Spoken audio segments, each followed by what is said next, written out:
AJ Barnes, and this is Jonathan McKinney. Hello.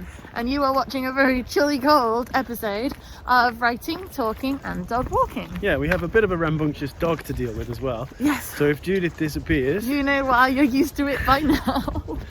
That might happen. So... Oh gosh. What are we talking about? So today we're going to be talking to you about something that is a piece of advice writers are regularly given. Yeah. But we're going to talk about our theories on it. So it's called show, don't tell. Right, so... And it's something that, authors and screenwriters are often told about their writing. Show, don't tell. Right, and it sounds like good advice, right? It sounds like sounds like a nugget of wisdom. It does. Obviously, you're telling somebody a story. As best you can, you want to show them that story instead of telling them what it is, right? But when you actually look into what it means, it's a bit of a... It's a fair piece of advice in a lot of cases. Well, we need to explain what it is first, right? Okay. So, typically, what writing advice givers mean when they say this is not to use summary prose, right? If you're going to have something happen in your story and your reader needs to know about it, show them it. Show them it. Like through the words, obviously. Through dialogue, through action, rather than through a paragraph of summary, of description, like a little list of activities or a list of conversation points, or just that's the point. Like the summary prose is a little list of information to tell the audience what is happening in a scene or what has happened. Absolutely, if you're depicting something dramatic, you don't want to just brush over it with a list, with a couple of paragraphs of vague statements about what happened. You want to show the reader they can then watch it happen through their imaginations. Exactly. And as I say, for a lot of cases, show don't tell. If you see it that way, like letting the audience experience the part of the story, that's always going to be better, because the audience wants to experience it. They don't want to be told this happened and this happened and this happened, move on. Totally. Because you're in the story for the experience of it, not just a list of, it's not a Cliff Notes. Right, yeah. You want to experience the prose. However, because I would say that when I wrote my first sort of 3 or 4 novels, I was quite slavish to this without necessarily thinking the words show don't tell. I was just like, if I'm going to depict something, I'm going to depict it. I'm not going to broad strokes the events of this story, because they're important and the point is to watch it happen. And as I've matured and got used to writing a little more, sometimes you have to tell, right? I think it's fair to say that sometimes the right choice is to tell when you've got, say you've depicted a scene, right? You've got your protagonist, your antagonist, or your micro protag, antag, whatever. You have you've shown the crucial elements that the reader needs to see, right? Yeah, the important stuff, but not conversations between humans naturally aren't entirely... They're not dramatic, particularly. They're not dramatic. They aren't all key story plot points. Yeah. So either you start your conversation with, hi, how have you been today? Isn't the weather interesting? It's a bit cold today. What did you have for breakfast? Right. Or they greeted each other. Yeah, they did their greeting as usual. They sat down together, they chatted a bit, and then so-and-so said, but did you hear about the murder?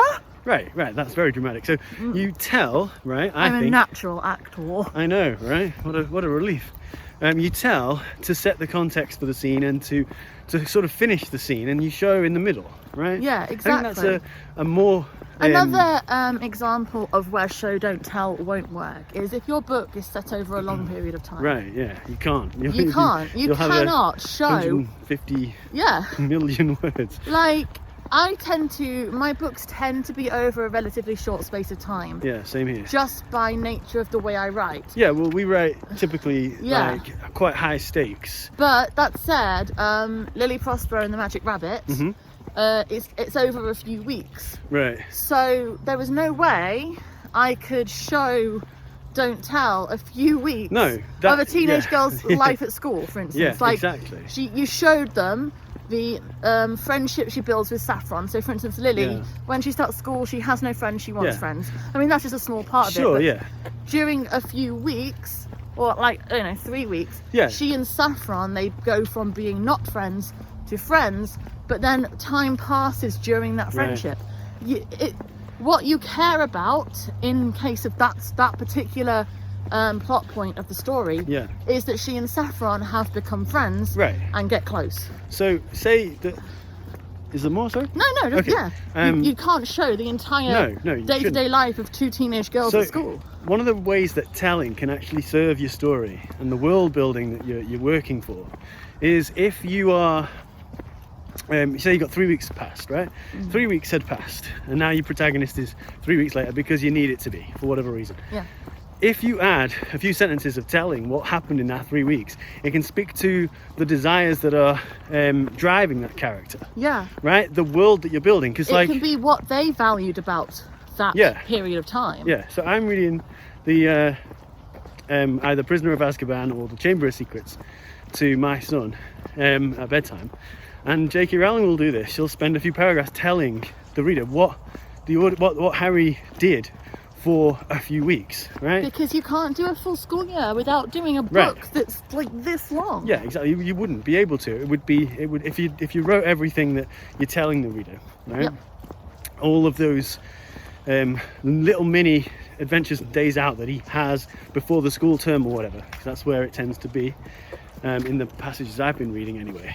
Then you've got and those books are long already. Yeah, exactly. So basically what we're saying is show don't tell is a really good piece of advice for key important plot points, for emotionally hard-hitting moments, also realistically for the bulk of the story, for the bulk of the actual word count. Tell don't show is absolutely fine as long as you use it because you don't have the need to go into micro details on everything. Your audience does not need to be shown every tiny detail of your character's experience of life. It's nice at times to go quickly through a phase also it gives it a sense of normality. If your character is every second of the day having an episode of 24, so it's drama all the time, it's not real. If you want your character to have a normality. Sure, unless you're writing something as high stakes as 24. If you're doing 24. But if you're trying to give the sense that your character has experiences of life that aren't just high drama, then tell don't show works absolutely fine for that. Thank you. You've been really naughty today. Oh no. Right, so if you've got a story and it's set at Christmas time and you want to take your reader through some of the stuff that they associate with Christmas, but it's not dramatic, it's returning home, seeing family, drinking sherry or whatever, a couple of sentences of telling is fine, and it works and it makes the story feel more real. And if there's drama to be witnessed, then show it to them. So thank you very much for watching our video on Show Don't Tell. I'm quite pleased with where we got to with that. I think that was a successful video making. Nobody got lost, no one fell over in the mud. Pretty good. Such a relief. So thank you very much. If you have a subject that you want us to talk about, a nugget of writing advice you've heard about but don't fully understand, or a story that you particularly love and want to know how to recreate the moments in it or the style of it that works so well for you, put a comment below. We try to get back to everybody. We've done a whole load of videos specifically on the questions we've been given, and we love to do that. Please. We want to give you the advice you want, so drop as a comment below. That's right. Also, you can come and find us on Twitter. I'm Judy Ann Rose, he's John Muck. We're always talking about writing over there and what we're up to, so come and talk to us. Also, if you go to www.sirenstories.co.uk, you can find all the work we've done over there. And if you could like this video and subscribe to our channel, it means we can keep bringing you the advice you want.